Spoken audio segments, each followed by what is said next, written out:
નમસ્કાર મિત્રો, જો તમે આ વર્ષે ધોરણ 12 પાસ કર્યું છે અને નર્સિંગ કે ફિઝિયોથેરાપી જેવા પેરામેડિકલ કોર્સમાં એડમિશન લેવા માંગો છો તો તમારા માટે બહુ જ મોટા સમાચાર છે. ગુજરાત પેરામેડિકલ અને નર્સિંગ એડમિશન 2026નો સત્તાવાર કાર્યક્રમ છે જાહેર થઈ ગયો છે. અને ખાસ વાત એ છે કે આમાં એડમિશન માટે નીટ પરીક્ષાની કોઈ જરૂર નથી. સીધું ધોરણ 12ના માર્ક પર જ એડમિશન મળશે. આજના વિડીયોમાં આપણે જાણીશું ફોર્મ ક્યારથી ભરાશે, કયા ડોક્યુમેન્ટ જોઈશે અને કઈ ભૂલો નથી કરવાની, તેની સંપૂર્ણ માહિતી મેળવીશું. તો આ વિડીયો છેલ્લે સુધી જોવા વિનંતી. અને જે લોકો આપણી ચેનલમાં નવા હોય તો પ્લીઝ આ ચેનલને સબસ્ક્રાઇબ કરી લો, બાજુમાં આપેલા બેલ આઇકન પર ક્લિક કરી લો, જેથી જ્યારે ઉપર નવો વિડીયો અપલોડ કરું તો નોટિફિકેશન સૌથી પહેલાં તમને મળે. સૌપ્રથમ વાત કરીએ શેડ્યુલની, તારીખની. તો મિત્રો, ઓનલાઈન રજિસ્ટ્રેશન અને પિન ખરીદવાની તારીખ છે એ 29 મે 2026ના રોજથી શરૂ થઈ રહી છે અને છેલ્લી તારીખ છે એ 12 જૂન 2026 સુધીમાં તમારે ઓનલાઈન ફોર્મ ફિલઅપ કરવાનું રહેશે અને પિનની ખરીદી કરવાની રહેશે.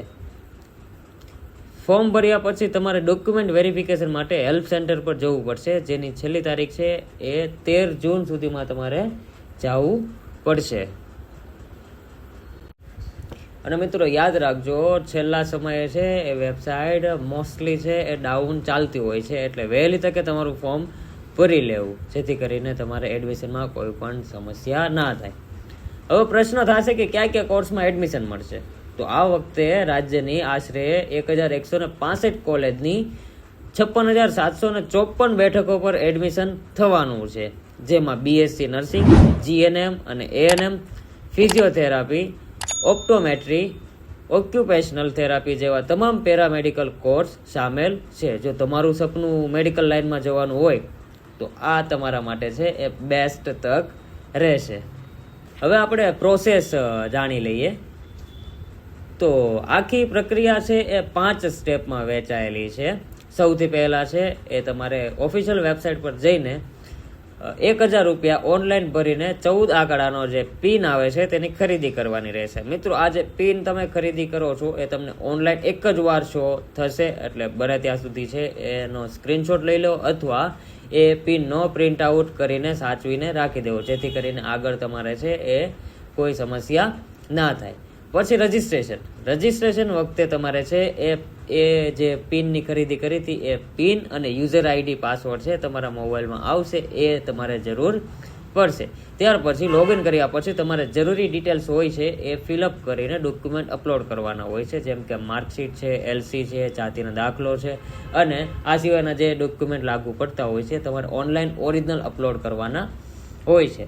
અપલોડ કર્યા પછી ફોર્મને સબમિટ કરવાનું હોય છે. ફોર્મને સબમિટ કર્યા પછી તમારે જે તે નજીકનું હેલ્પ સેન્ટર હોય છે ને ત્યાં તમારે એપોઇન્ટમેન્ટ લેવાની હોય છે ડોક્યુમેન્ટ વેરિફિકેશન માટે.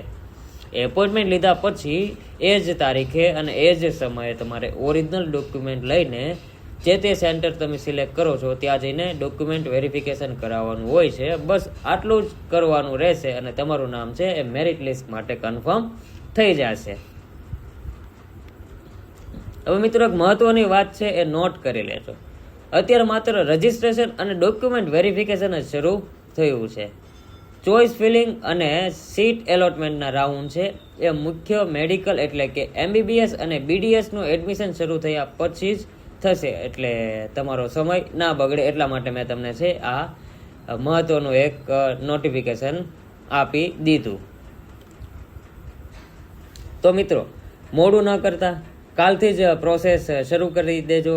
જો ફોર્મ ભરવામાં કોઈ પણ કન્ફ્યુઝન હોય તો અમને નીચે કમેન્ટ કરો, જેથી કરીને તમારી સમસ્યાનું સમાધાન કરી શકું. અને જો માહિતી ઉપયોગી લાગી હોય તો વિડીયોને લાઈક કરો અને તમારા ધોરણ 12ના મિત્રો સાથે આ વિડીયોને શેર કરો, જેથી કરીને એ લોકો પણ જો પેરામેડિકલમાં એડમિશન લેવું હોય તો ઇઝીલી એડમિશન મેળવી શકે. અને આવા જ પ્રકારની માહિતી મેળવવા માટે જલ્દીથી અમારી ચેનલને સબસ્ક્રાઇબ કરી લો, બાજુમાં આપેલા બેલ આઇકન પર ક્લિક કરી લો, જેથી જ્યારે ઉપર નવો વિડીયો અપલોડ કરું તો નોટિફિકેશન સૌથી પહેલાં તમને મળે. એ સાથે મળીએ નેક્સ્ટ વિડીયોમાં. જય હિન્દ, જય ભારત.